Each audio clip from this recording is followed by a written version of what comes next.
What is good mga champion, and welcome back to another video. For today's video guys, I'll share with you how to trade gold, right? So as requested, I've been receiving a lot of messages for this, but nevertheless, I will walk you through step by step how you can look for opportunities, long-term or short-term trading opportunity. So again, take note, gold is one of the highest volatile market out there, and speaking of volatility, it always possesses a higher potential risk for the traders. Alright, so again, thank you so much to all my TFP VIP champion students all over the globe, subscribers, followers, and sa lahat ng ibang mga sumusuporta. Alright, so without further ado, let's get straight to our charts. So again, what do we have here? So first things first, so laging ginagawa natin, no, we have to look the market structure on the bigger picture, which means higher time frame, the same time, top-down analysis, incorporating our basic system, which in turn will turn into our opportunities, right? So if I were to look dito sa daily time frame, kung makita natin, okay, let me just check on a monthly time frame if currently we are on a all-time high dito sa gold. Okay, so let us check. So from our trading view, no, data, we can say that the current market now is on an all-time high. So tandaan nyo, when the market is having this bull run, tandaan nyo, it would come a time that magkakaroon niya ng exhaustion. Kasi kung makita nyo, this monthly candle, this monthly structure, possess that there is an impulse move up, breaking levels from previous highs. Okay? So which means market shoot up. Okay? May it be other factors affecting this price movement, such as other fundamental factors or economical factors. But then again, we should know that gold is trading against what? Trading against dollar. So, which probably, I guess, dollar is currently down now. Nevertheless, again, a lot of things can happen and we cannot just speculate and use that as a basis for our decision making. Okay? So, going back sa ating daily time frame, okay? So, paano nga ba natin to iti-trade? Okay, technically, no? So, fundamentals, you can do your own research and other factors that would affect the price. But nevertheless, we're focusing now on this current market. So, makita nyo, there's an impulsive move. Okay? So, when there's an impulse, definitely, eventually, it would come a time na sabi ko nga magkakaroon niya ng exhaustion. So, that exhaustion, maybe we can take advantage of that. But as of now, if we're to look dito sa daily time frame, for me, there's no clear structure para ako ay magkaroon ng trade. Okay? So, bakit? Kung titignan nyo, market went up this series of bullish candles, which means there are momentum ng there's momentum ng buyers. So, kung mapasin nyo, nagkaroon ng weakness yung momentum ng gold provided by this structure ng candles. Nevertheless, merong area of interest pagdating sa buyers wherein nagsasettle dito yung price when it comes to your support level. But we cannot say whether it is still going up or going down. So, yun yung kailangan tignan. And we can look for opportunities short term, but nevertheless, on a higher perspective. For me, I don't want to trade yet kasi kung makita nyo, current movement ngayon ng price, okay, on this daily, hindi pa naman tapos to, is nagkaroon ng pin bar, which means merong presence ng buyers as of now. Nevertheless, from yesterday's candle or previous day candle, di ba, may presence naman ng sellers. So at this point, we can say that market is still indecisive whether the market will go up or down. And there are other factors that would drive the market up or down. So you have to consider fundamentals in this manner. But nevertheless, I will try to analyze technically using just our own system, okay, basic system. So, anong gagawin natin? From this daily time frame, anong gagawin ko? From this daily time frame is, kukunin ko lang yung highs and lows ng previous day candle. Kasi kung makikita nyo, ito is currently running pa. So, kung makikita nyo, this is currently running and hindi pa yung tapos, hindi pa yung close candle kasi hindi pa natatapos yung araw. So, what we can do is get our previous day highs and low. Simply, okay? Just to give us an idea, nasan yung boundary natin on a higher time frame. Okay? This is our previous day high. Okay?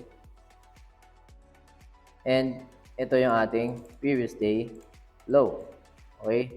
Just to simplify. So, tandaan nyo, yung previous day and high would act as support and resistance doon sa lower time frame. But nevertheless, if I were to buy, okay, the idea here is, if I were to buy, I would want the market to break this previous day high just to give that confirmation of momentum na ang market is what? Is tataas na. Nevertheless, if I were to sell and look for long-term opportunity as a sell, kailangan magkaroon muna ng confirmed break dito sa level na yan from this previous day low. Okay? Settling the price closing below that level. Okay? So, most probably, the market now is still inside this range ng ating highs and low from previous day. So, again, as of now, for daily, I don't have any opportunity yet on the long term. So, I would now go down sa mas mababang time frame, which is yung ating 4 hours. Okay? So, sa 4 hours, titignan natin kung meron tayong significant structure that we can look for opportunities as an opportunity for us to trade. Okay? So, litan ko lang to. Masyadong malaki. Alright? Previous day high. So, kung makita nyo guys, I'm just doing the same thing over and over again, but because that is how you become consistent. Okay? Consistency comes from doing the same thing over and over again.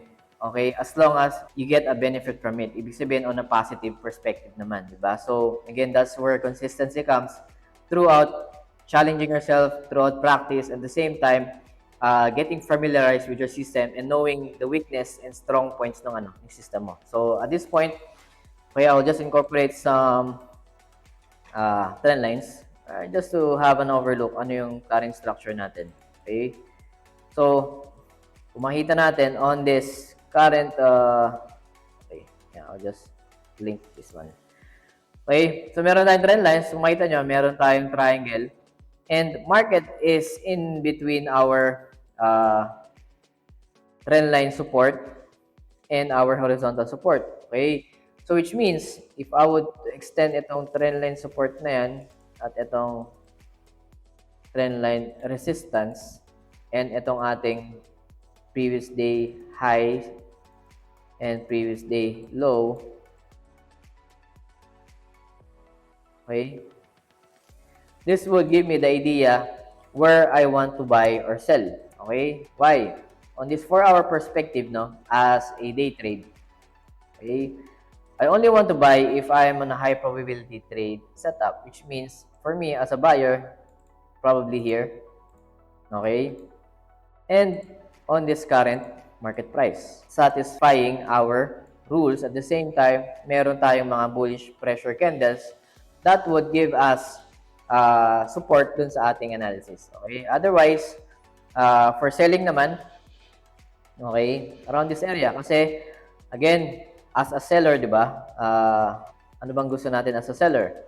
So, as a seller, we want the market na we are below horizontal support that would act as a resistance. We have to break this counter trend line support, which means our idea is dito siya sa level nito, and also it is aligned with our trend line resistance. So meaning nasa ilalim ka ng area niya. So the selling opportunity for me is malayo pa, around this level pa. So I don't want to take any trade kapag nandito ka sa non-HPT area. At the same time, for buying naman, you are above trend line support.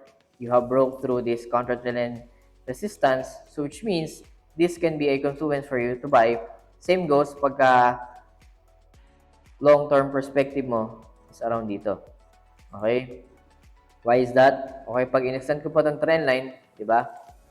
Dito, malalaman nyo, nasan yung HPT area nyo. So, around this level. So, which means breaking through above this previous day high. So, ang gusto natin is this level, very long-term move. At possible magkaroon ng higher high ulit for that another cycle of bullish run on a higher time frame.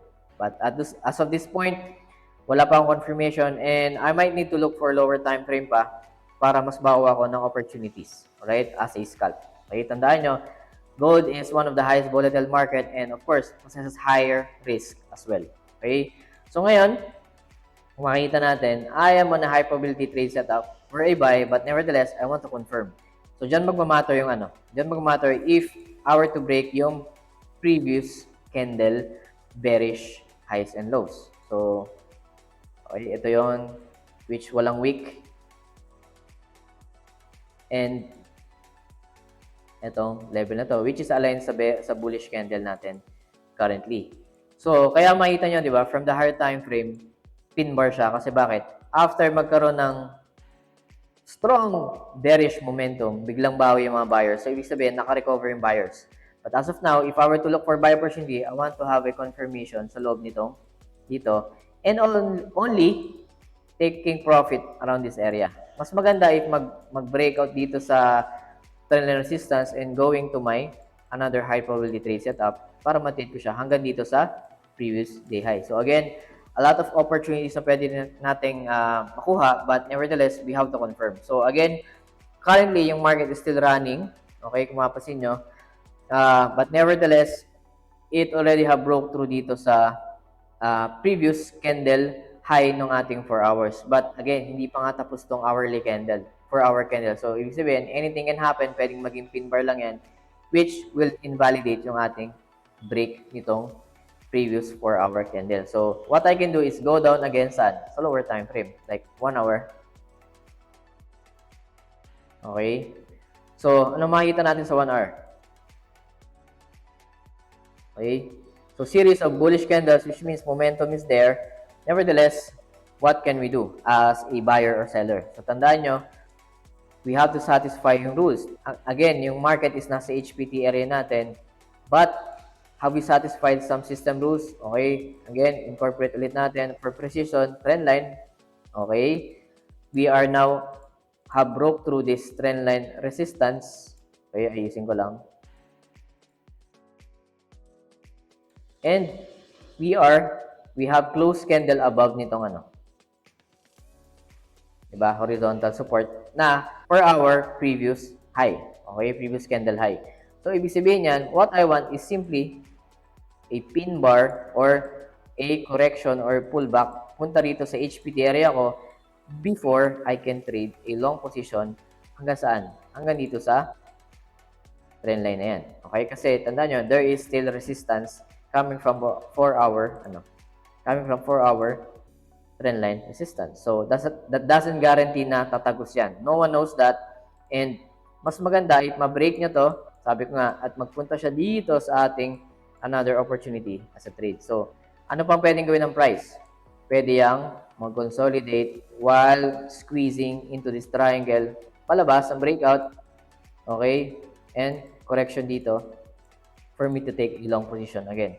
Otherwise, anything can happen also na ang pwedeng gawin ng price is breaking out this horizontal support and trendline support levels going to my HPT area as a sell. So again, we only react sa market rather than just maging predictive. So as much as possible, I don't predict the market but rather be reactive kung saan man magpunta. That is only my opportunity. Kaya minamap out natin yung mga opportunities kahit sa ang currency pairs. So again, if I were to look for opportunity, ito yung 1 hour. So, ang inintay ko na lang dito is what? This level. So, ito yung nangyayari ngayon sa current market ng ng gold. So, again, all we have to do is wait for confirmation. So, as of now, gold doesn't provide me any confirmation, mapa swing, mapa day trade, or for this scalp, okay? If I were to go down dito sa 5 minutes, okay? Still no definite structure yet. So, ibig sabihin, if I were to add confluences, another confluence, okay, the only time may invalid lang is ma-break to, or much better, okay, magkaroon nga tayo ng correction. So, otherwise, I would not participate any trade as of now, kasi tandaan mo, dito sa ating 1 hour, okay, strong pa yung momentum ng buyers. So, what we want is simply, magkaroon tayo ng correction. Going back to this level natin ng HPT. Bakit siya HPT? Horizontal support. You must be above horizontal support. You must be above nitong trend line support. So, which means, this is a high probability trade area for you to buy up until here. Okay? So again, this is just a simple way on how to look for opportunities, mapa higher time frame or lower time frame. So you only trade when the market offers you a good setup, a quality setup, as well as if it satisfies all your system rules. Otherwise, don't take any trade. You don't have to force the trade, but rather, you don't have to force the trade, but rather move on and look for other currency pairs na pwede nyo i-trade. This is just me analyzing ano bang perspective ngayon ng gold since nasa all-time high yung gold. But definitely, maraming FOMO ngayon that want to buy the market, but still, we don't want to speculate, but rather be reactive dun lang sa ating sa trade. Alright? So I hope this video gives you ideas on how you can look for opportunities regardless mapagold man yan or hindi. What I did was simply map out all my possibilities and probabilities when it comes to high quality setup. So if it doesn't satisfy any of my system rules, I would not take or place or execute any trade. Okay? So again, thank you so much to all my TFP VIP champion students all over the globe, subscribers, followers, and sa lahat ng sumusuporta. Alright? So this is just a short video showing you, okay, that anything is possible, learnable, as long as you know what you're doing and you are familiar with your system. Alright? So that will be it. Thank you so much. God bless and see you all on the next video. Bye-bye. So I just want to inform and announce that our TFE VIP champion student private Discord community is already up. And yeah, here we have several channels wherein we share our technical trading ideas among each other. And of course, we also have our weekly trade ideas para sa ating mga weekly forecast para sa mga currency pairs. And some announcement section. And of course, since tayo ay global, of course, we have other students as well na galing sa mga ibang bansa overseas. So here we introduce ourselves and introduce kung saan tayo galing, sa bansa tayo ngayon, OFW man o hindi. But nevertheless, this is a healthy community para mag-share ng mga trading ideas para sa inyo guys. And hopefully, I will be putting up a server publicly para sa mga baguhan naman and those mga followers and subscribers natin. Alright? So yeah, this is just a minor announcement and hopefully guys, you can join us and make this community grow lalo na sa ating mga estudyante nag-aaral. Alright guys, so mga baguhan pa lang. But nevertheless, everyone here wants to learn, wants to make profit from the market. But as much as possible, we're all equal in the eyes of the market. Alright guys, so that would be it. So yun lang and thank you very much. Alright, bye-bye.